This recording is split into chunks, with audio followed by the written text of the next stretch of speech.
This meeting shall come to order at 7 o'clock.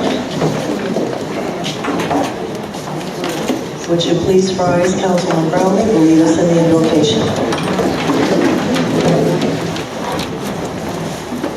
Let us pray.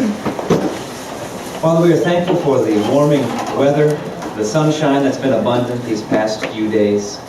We are thankful for the hope and the joy that always comes with the turn to spring. And Father, we come to you asking for your help as a community. We need it, Lord. We need your help.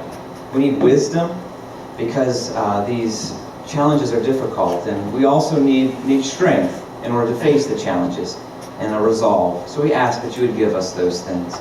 We know we don't deserve it, Lord, but it's by your grace that we ask in the name of your Son, Jesus Christ. Amen. Amen. I pledge allegiance to the flag of the United States of America and to the republic for which it stands, one nation, under God, indivisible, with liberty and justice for all. Good evening, everyone. Would you call the roll, please? Adams. Here. Jones. Here. Sefrati. Here. Jackson. Here. Brownlee. Here. Tujansky. Here. Agee. Here. Albers. Here. May I have a motion to approve the minutes of the regular council meeting held on April 1st, 2015? Second. Call the roll, please. Adams. Yes. Jones. Yes. Sefrati. Yes. Jackson. Yes. Brownlee. Abstain. Tujansky. Yes. Agee. Yes. Do we have any communications this evening? Yes, Madam Chair, from Denise Dean, Marketing Director of NOPEC. A letter to the city notifying them that some NOPEC customers who enrolled from the most recent opt-out mailers contained an incorrect price, and that these customers would receive a refund credit on their next Dominion East Ohio bill. Thank you. There are no committee reports this evening, so we will move right to the department reports and start with the fire department. Chief Cavalinis. Thank you, Madam Chair. At 7:56 p.m. on April 2nd, the fire department responded to a house fire at 14921 James. We arrived within 3 minutes of receiving the call and discovered a fire on the first floor of a bungalow. One of the residents had escaped and a second resident was pronounced deceased at the scene. The fire was accidental, caused by an electrical short in the victim's bedroom. And the insurance company and the Red Cross are assisting the other victim with housing and needs that he may have. Also, just a reminder, applications for the entrance test for firefighter paramedic are available at HR Monday through Friday from 9 to 4 and are due by 4 p.m. on the 27th. The test again will be April 30th.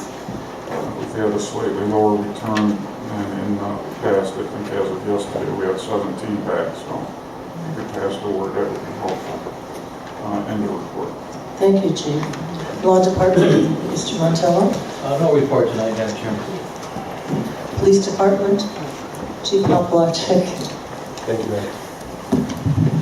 Thank you, Madam Chair.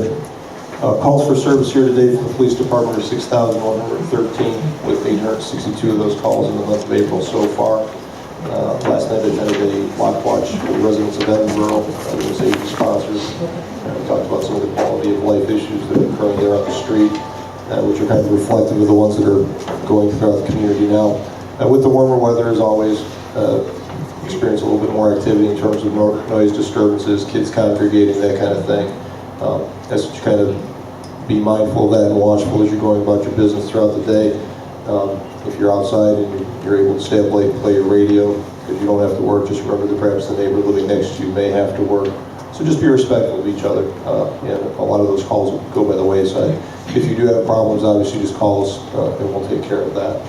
We will be, I will be attending the domestic violence meeting that Ms. Albers put together on April 28th at 7 p.m. at the Maple Heights Library.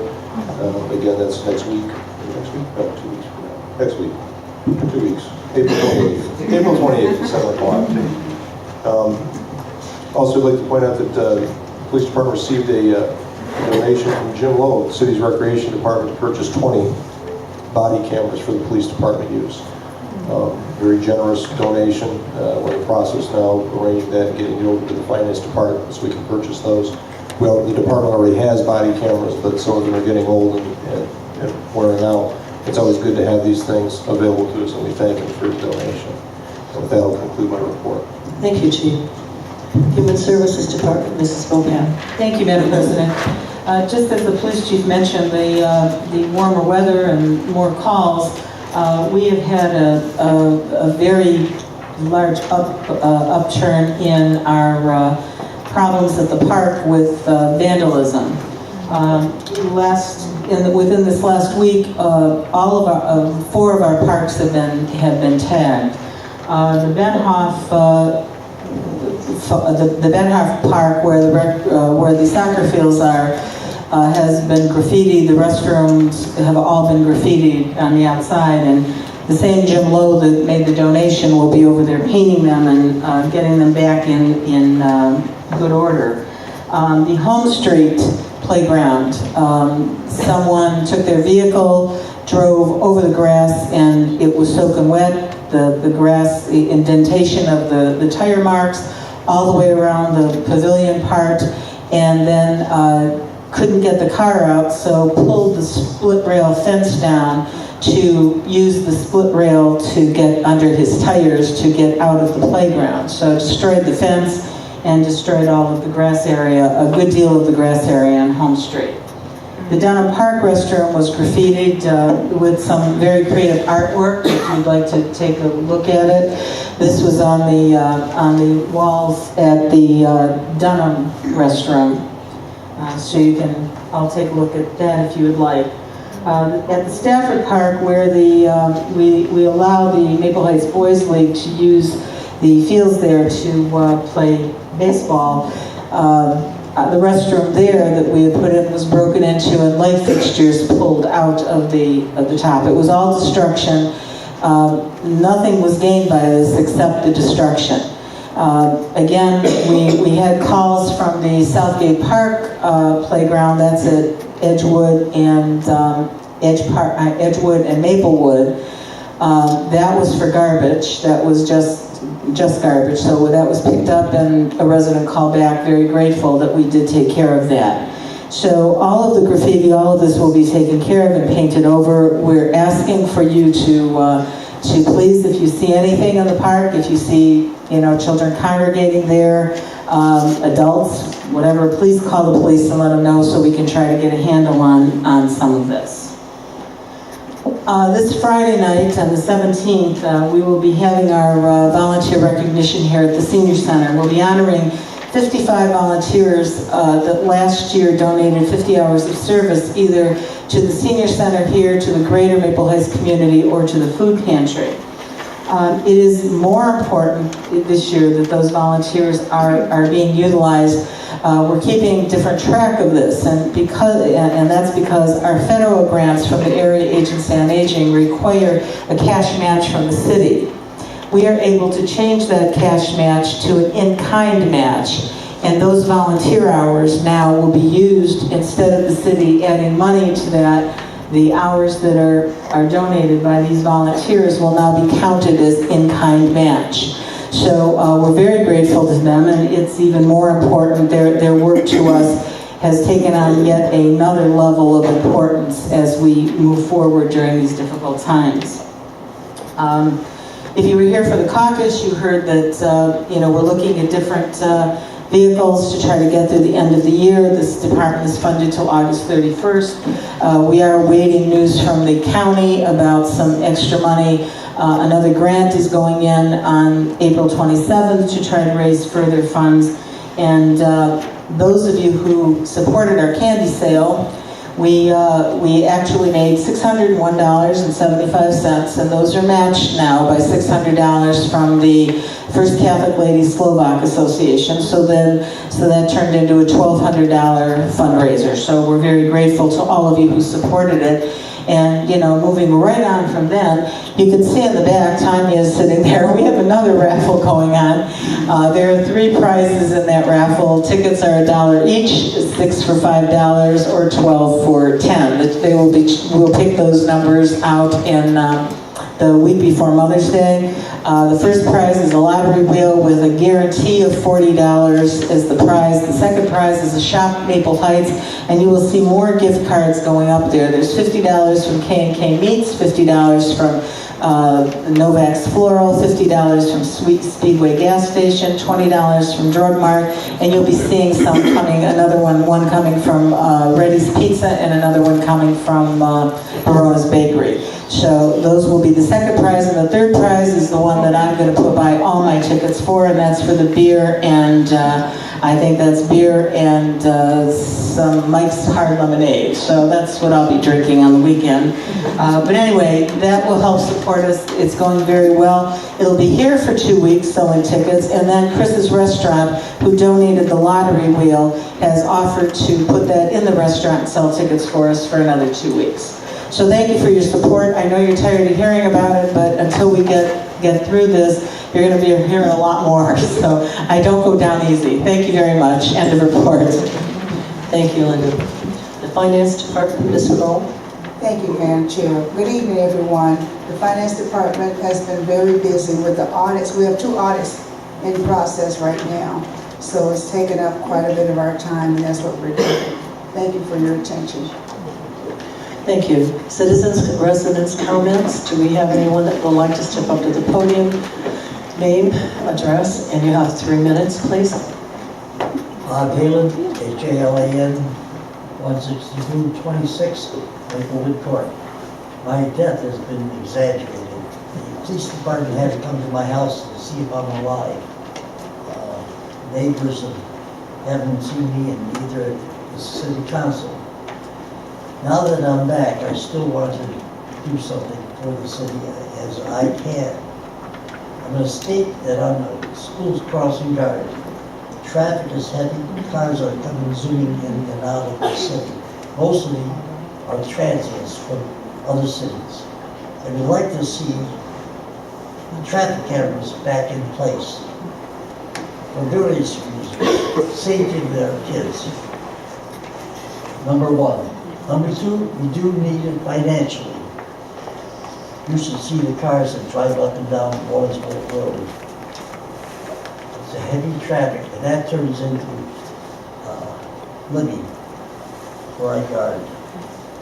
You wouldn't believe how many these cars come nipping by at 50 miles an hour, and that's a guesstimate. We lost the money coming in. We're going to lose some lives. Kids yesterday, there was 50 to 100 running across the street. Well, the light was green.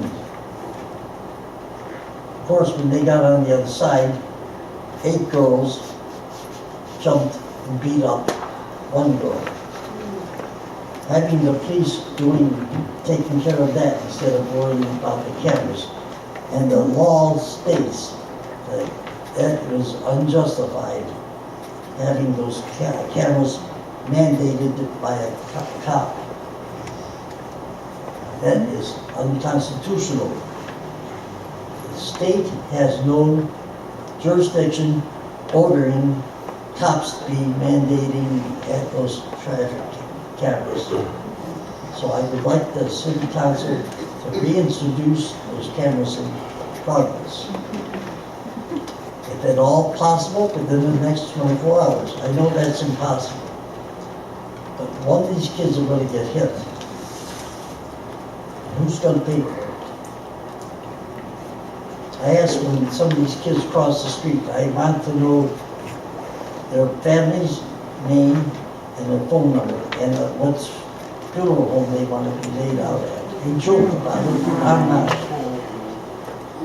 One child's life is worth more than those cameras can bring in. I've lost 4 of my children. I have had 8 children. I've lost 4 from death from various reasons. I don't like to see anybody die. I certainly don't want the citizens, taxpayers, dying in this city. Thank you.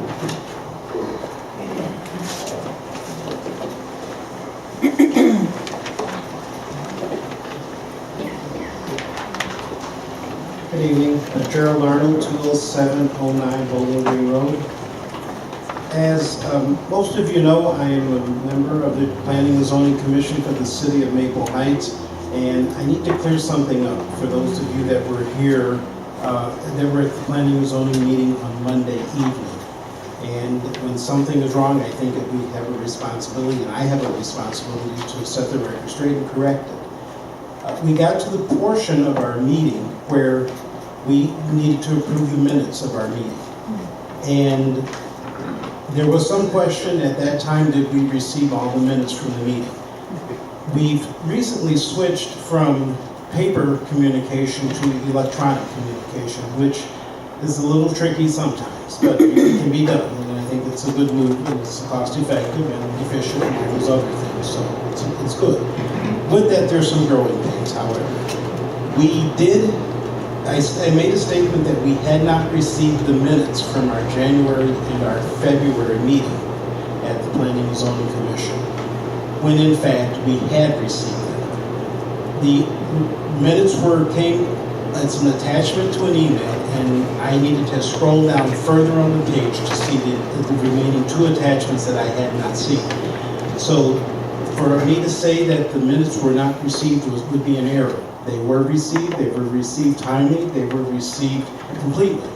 So I need to set the record straight that it was not any fault of Kathy that the minutes, I hadn't received the minutes. I did receive them. I checked with another commission member. He said he received them also. One commission member at the meeting had received them, and I'll have to check with the other two people to see that they received them. So I think it would be, I just wanted to clear it up and say that it would be unfair if there's anyone assuming that Kathy did not do her job accordingly. She did what she was supposed to do, and if anybody feels that she did not, that would be a wrong statement, and I want to publicly apologize to Kathy for if my statement was wrong and caused any embarrassment to you or the city. It's not our intent. You do a good job for the commission. We appreciate all that you do. So there's an apology, and we will rectify the situation at our next meeting. There will be a public apology made also, which can be part of the record. So if anybody has any questions, then that would be the answer. So everything was received according to when it should have been, and we made the statement that we hadn't received them. That was an error. So we apologize. Thank you.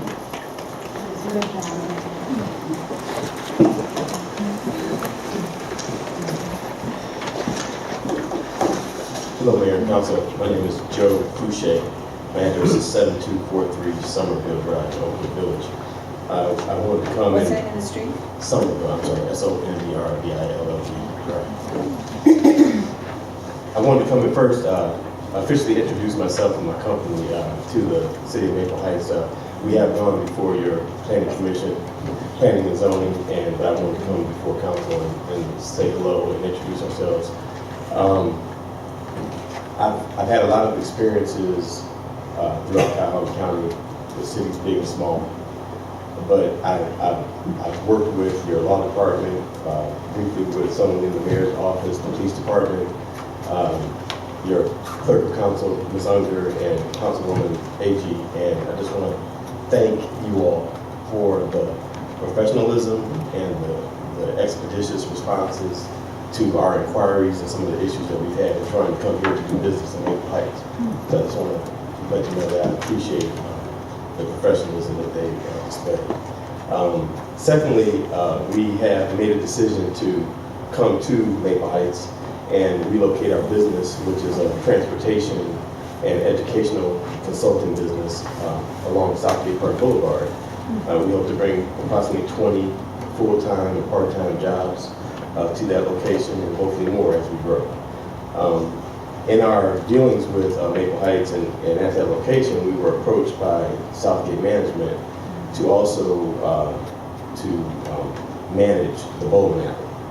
And so we are in the process now of vetting the issues surrounding the bowling alley, and I wanted to officially come before you all to make that announcement that we are looking to move into the bowling alley, manage it, hopefully make it a family entertainment destination where there will be food, arcade games, and bowling.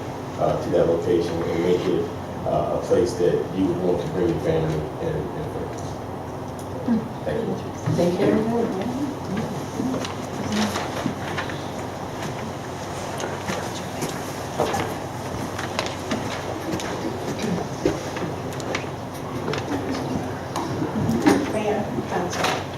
Tangela Madden, 5555 Garden. Can't hear you. Tangela Madden, 5555 Garden Street.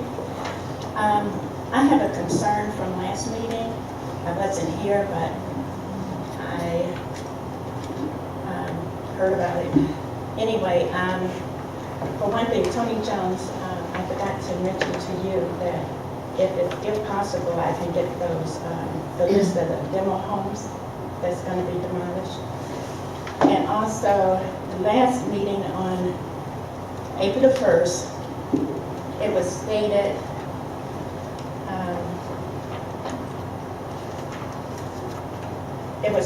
that City Hall is not closed on Fridays. So I knew I had been to City Hall several times. And I remember a sign, big sign that says, City Hall is closed on Fridays. So I wanted to go back and check to be sure that I wasn't wrong. So I went back to City Hall and I looked on the door, it states, City Hall is closed on Fridays. The departments are the building department, the mayor's office, the law department, the finance department. The information window is closed on Fridays also.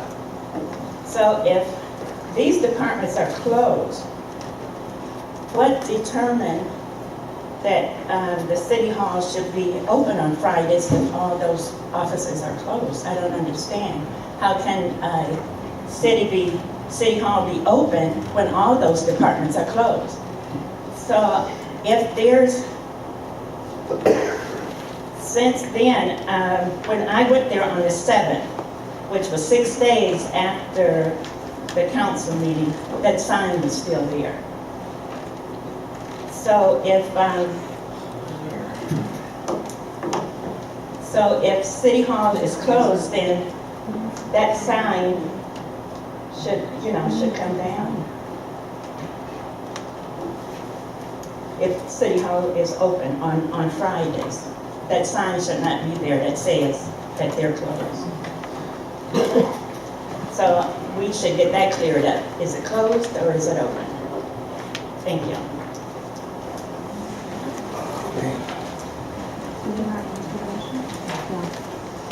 Good evening. Answer 5616 Jefferson Avenue. And to Mr. Brownlee, again, since you weren't here. The cameras, I'm for the cameras, 100%. Those cameras cost us citizens nothing. We get, the company gets 40%, we get 60%. Out of that little time we had them, we made over $1 million. That's a lot better than that 3,700 you want to take from the cops. Also, that money could have brought workers back. Also, you have 700 homes and lots.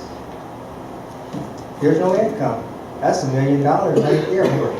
Anything else? Money have to be transferred from one place to another for some reason. But anyway, I would like to say, I'd like to see the cameras back. I hope the council can bring them back. Thank you.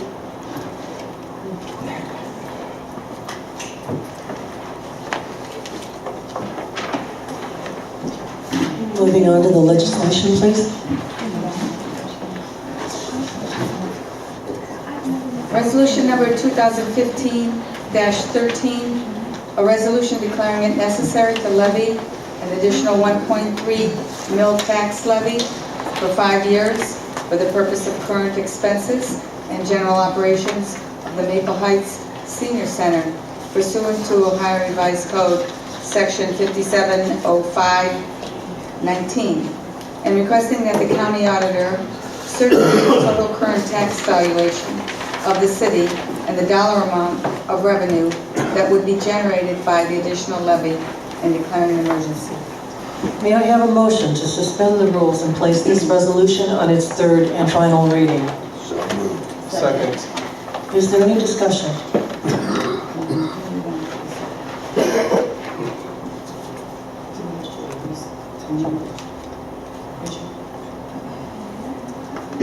Call the roll to suspend, please. Brownlee. No. Tujanski. Yes. Agee. Yes. Adams. Jones. Yes. Sefrati. Yes. Jackson. Yes. May I have a motion for adoption? Second. Madam Chair? Is there any discussion, please? Yes, Madam Chair. Go ahead. I think we're all well aware of what this resolution is for. It's requesting a 1.3, or an estimate for a 1.3 mil tax levy, specifically for the senior center, just as was done last year, or attempted last year. This particular resolution we're discussing right now is not to put it on the ballot, but rather to request an estimate from the county about how much money that would actually raise based on the valuation of all property in the city. A couple of considerations. I'm very concerned that we're coming back to this same approach. Even more so this year than last year, because as is stated in this resolution, this money is not expected to come in until 2017. The funding for the senior center is expected to run out August 31st of this year. That leaves 4 months of operation unfunded at this point in time, before 2016 starts, when they say they might be able to get the money then.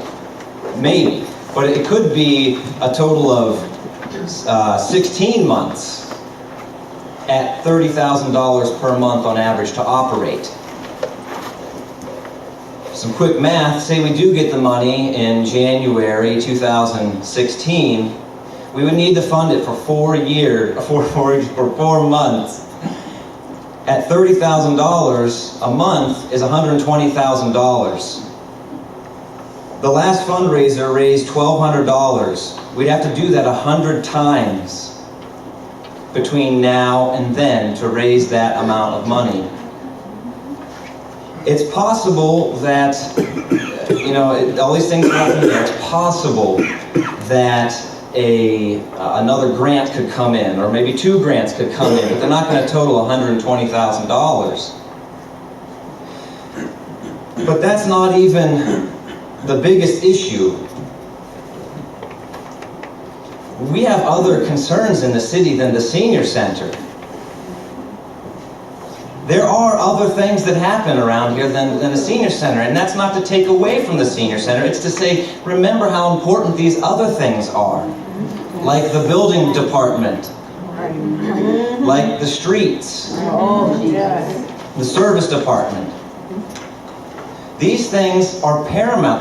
They're important to every resident, regardless of their age, regardless of whether they rent or they own. All these things are important to everyone. And so even if we could eke out $120,000 to fund it for another 4 months, assuming we get the money in January 2016, which no one's proven that that's going to happen, even if we could eke out the $120,000, couldn't we use some of that money elsewhere? We could use that money elsewhere. We need to consider the overall health of the city and get off of the myopic focus of the senior center. And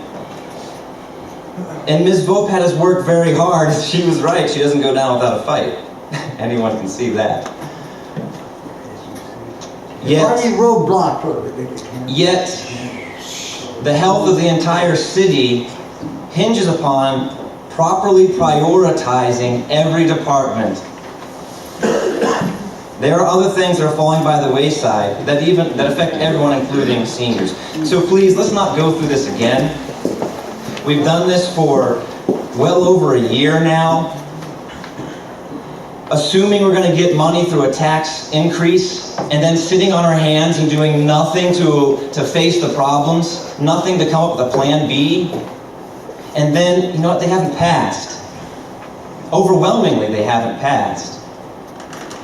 And so I would say that this is just another, it's another unrealistic hope. The whole ship is going down. The entire thing is going down. You're seeking it. So, Mr. Hager, please. So what we need to do is focus on the whole ship. Do you realize that our bond rating is it's junk now? Because of the way things have been managed. Because we're operating on these razor-thin margins. Mr. Brownlee, could you please stick to your original point? Madam Chair,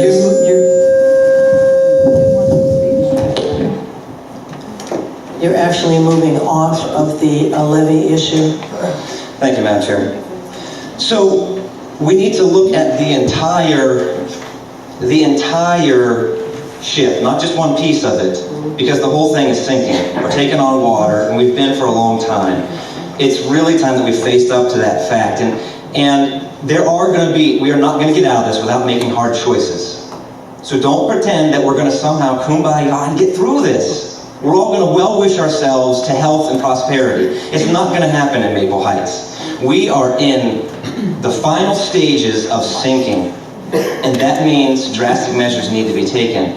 And so I implore that we not go down the same road again. Perhaps we could scrape enough money together to get through the supposed only 4 months, not 16 months. If it's 16 months, there's absolutely no hope. So then, let's focus on what can be done and what ought to be done, instead of getting fixated on one thing. Is there any further discussion, please? Madam Chair, we do have... Councilwoman Jones? And that means that... We can't hear you. voters We can't hear have the opportunity to vote if we put this on the ballot. This is a democracy. So if we put it on the ballot, the voters can vote it down or they can vote for it. We're giving options. Any other discussion, please? Madam Chair, Mr. Adams? Harry and the mayor cut $4 million out of the budget from last year.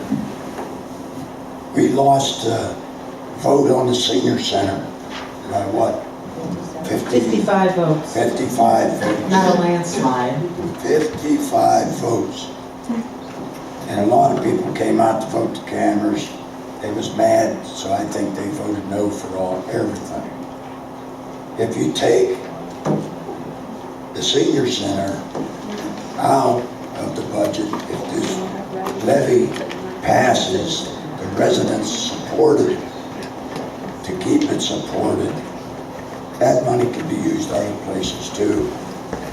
And Irene and the mayor has been slowly getting the deficit down without any revenue. We can't do it. You have expenses against revenue. We don't have the revenue. And the Senior Center is important to this community. Very important. It's a part of a city. And this city, the food pantry, now more than ever. So I hope the residents take a look at that, support it. I don't know what it's going to be monthly on your taxes, but it can't be no more than $4. Support this levy so we can keep it open. As it is today, like Linda said, I think it's necessary for this community to stick together. And if we all stick together, we can rebuild this city. And if we have any negativity like I'm here, the boat will sink. The hole will just get bigger. Let's get together. Let's work as one. One thing at a time. Any further discussion? Madam Chair. Councilman Jackson?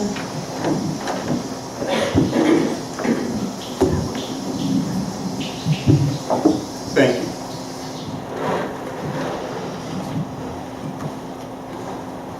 One thing I guess I agree with Mr. Brownlee.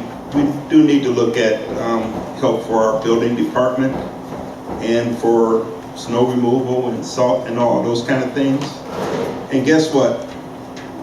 If we was to pass a levy for the senior center, taking care of our elderly and poor, we would have over $300,000+ to hire somebody in our building department and salt and snow removal. To me, it sounds like a win-win. Thank you. Thank you, Mr. Jackson. Would you call the roll for adoption, please? Brownlee, No. Jajanski, Yes. Agee. Yes. Adams, Yes.